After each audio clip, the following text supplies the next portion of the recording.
Burn out করে blast করে ফেলে দেবো। আগে ছিল 140, এখন লাগাবো 150।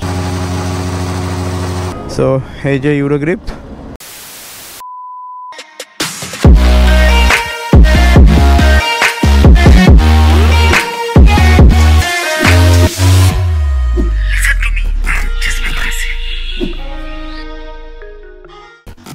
হোয়াটসঅ্যাপ গাইস, কি অবস্থা সবার? আশা করি সবাই ভালো আছেন। সো আজকের ভিডিওটা হচ্ছে আমার টায়ার পরিবর্তনের। 40,000 কিলো চালাইছি এই টায়ারটা, তো আজকে পরিবর্তনের সময় চলে আসছে।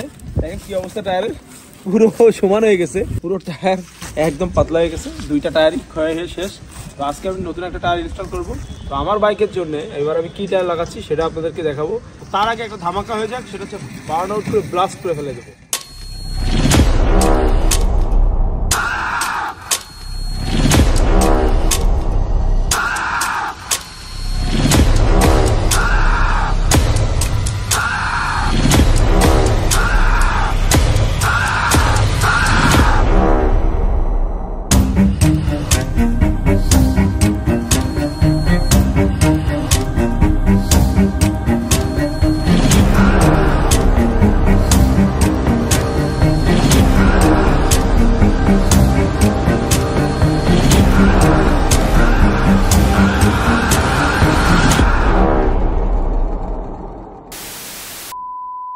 হোয়াটসঅ্যাপ গাইস, কি অবস্থা সবার? আশা করি সবাই ভালো আছেন। সো বের হয়ে পড়লাম, দেখলেন তো ধামাকা বার্ন আউট। তো বার্ন আউট দিয়ে পুরো টায়ারটা ব্লাস্ট করতে চাইছিলাম, কিন্তু আসলে টায়ার ব্লাস্ট করা অনেক কঠিন, ডিফিকাল্ট, অনেকক্ষণ ধরে বার্ন আউট দিতে হবে তাহলে। সো সেই সময় এখন হাতে নাই। যাই হোক, তো এখন যাচ্ছি আর কি আমাদের যশোর আরএন রোডে বাইকের দুইটা টায়ার লাগাবো। টায়ার আসলে অনেক ইম্পর্ট্যান্ট একটা জিনিস, বিকজ টায়ারের উপরেই আমাদের পুরো গাড়িটা চলে, এবং টায়ার যদি ভালো না হয় তাহলে ব্রেকিং, কন্ট্রোলিং সব কিছুই ডিসব্যালেন্স হয়ে যায়। তো এই কারণে চিন্তা করতেছি একটা ভালো মানের টায়ার যেহেতু লাগাবো, তো ভালো মানের একটা লাগাবো, এবং পরে কি হয় সেটা আপনাদেরকে আবার নেক্সট ভিডিওতে বলবো যে কি পারফরমেন্স দিচ্ছে। সো লাস্ট টুডে আর কি টায়ারটা নিয়ে ভালো প্যারা খাইছি, কারণ টায়ারের অবস্থা খুব খারাপ ছিল, যে কোনো জায়গায় স্লিপ করতেছিল, খুব রিক্সে চালাইছি। তো যেটা ব্যাপার হয়েছে, টায়ারটা অনেক চালাইছি, আমার টায়ারটা প্রায় 40,000 কিলো প্লাস। তো এখন এটা না পাল্টাইলেই নয়।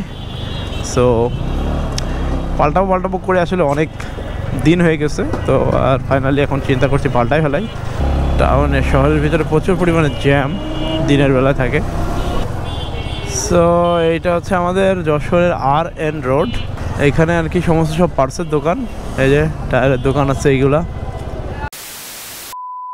এই মামা, কি খবর? ভালো আছেন?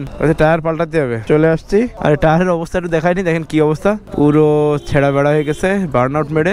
হ্যাঁ, আর এইদিকে সামনেরটা একটু দেখাই, সামনেরটাও পুরো গেছে এখান থেকে আর কি। ব্রাদার ভালো?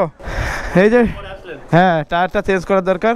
তো এই যে আমার হচ্ছে, আমি চুজ করেছি এইটা ইউরো গ্রিপের প্রোটর্ক। এটা হলো steel belt radial tyre. Steel belt radial tyre high performance এবং কর্নারিংয়ের জন্য বেস্ট। সো এই জন্য এটা চুজ করেছি, কারণ আমি দেখা গেছে লং ট্যুর করার পরে এটা হচ্ছে 150, 60, 17, 150। আগে ছিল 140, এখন লাগাবো 150। সো এই যে ইউরো গ্রিপ, এটা হলো Euro Grip radial tyre Protorq Extreme এই স্যার।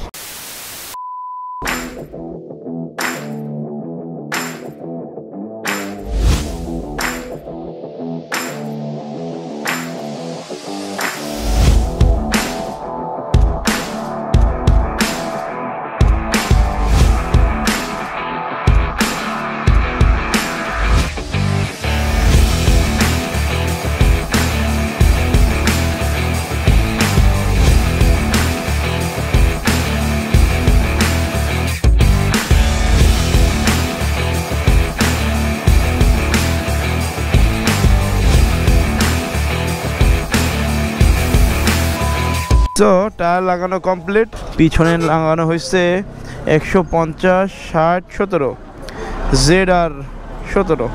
আচ্ছা, আর এখানে আছে এটা হলো প্রোটর্ক এক্সট্রিম এই মডেলটার নাম, আর ইউরো গ্রিপ হচ্ছে ব্র্যান্ড।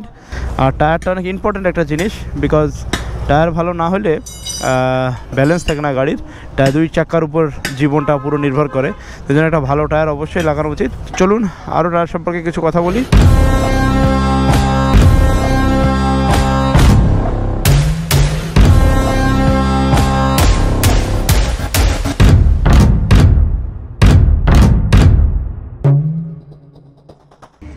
হোয়াটসঅ্যাপ গাইস, তো দেখলেন সম্পূর্ণ টায়ার পরিবর্তনের ভিডিওটা। তো টায়ারটা আসলে কেন ইউরোগ্রিপ টায়ারটা চুজ করেছি সেটা একটু বলি আপনাদেরকে। তো ইউরোগ্রিপের এই যে মডেলটা, এটার মডেল হচ্ছে প্রোটক এক্সট্রিম। তো এটা হচ্ছে একটা 0 ডিগ্রি স্টিল রেডিয়াল টায়ার, যেটা রেস ট্র্যাকে এবং সিটি রাইডের জন্য বেস্ট। এটা হলো হাই স্পিড এবং ভেজা শুকনো রাস্তার জন্য খুব ভালো পারফরমেন্স নাকি দেয়। যেহেতু এটা একটা রেডিয়াল টায়ার, তো এই কারণে এটা কর্নারিংয়ের করলে বা লিন করলে গাড়ি খুব ভালো একটা পারফরমেন্স দেয়, রোডের সাথে ভালো গ্র্যাব অ্যাট্রাকশন হয়। এ বাদেও টায়ারটা আসলে দেখতেও অনেক সুন্দর, আমার কাছে ভালো লাগছে। যেহেতু রেডিয়াল টায়ার, সো এটা দিয়ে কর্নারিং করা বা লিন করা গাড়ি আসলে ভালো মজা পাওয়া যাবে আশা করা যায়। তো এই কারণে ইনস্টল করা স্লিপ যাতে না করে, যেহেতু গাড়িতে স্লিপ করাটাই সবথেকে ডেঞ্জারাস। পিছনে যেটা ইনস্টল করেছি এটা হচ্ছে স্টিল বেল্ট রেডিয়াল, মানে তারের বদলে এখানে স্টিলের বেল্ট দেয়া, যাতে করে পুরো গাড়ি দুই ব্যালেন্সটা টায়ারটা খুব সুন্দরভাবে অ্যাবজর্ব করতে পারে। কর্নারিংয়ে অনেক সময় মোড়া মারে, মোচড় মারে, সেটা যাতে না হয়। এখন ইউজ করে দেখি, আপনাকে নেক্সট ভিডিওতে একটা ইউজার রিভিউ দিব যে কেমন আর কি পারফরমেন্স দিচ্ছে টায়ারটার। এই আর কি শেয়ার করলাম আপনাদের সাথে, যেহেতু সব কিছুই আপনাদের সাথে শেয়ার করি, ট্যুরে যাওয়া আসা বিভিন্ন ব্লগ, তো ভাবলাম যে কেন না এটা শেয়ার করি যে আমি কী টায়ার ইউজ করতেছি। তো আজকে এই পর্যন্তই, নেক্সট ব্লগে আবার দেখা হচ্ছে। টায়ারের কেমন পারফরমেন্স দিচ্ছে সেটা আপনাদেরকে জানাবো। আপাতত ইউজ করতে থাকি, নেক্সট ভিডিওতে আবার দেখা হচ্ছে। Let's go.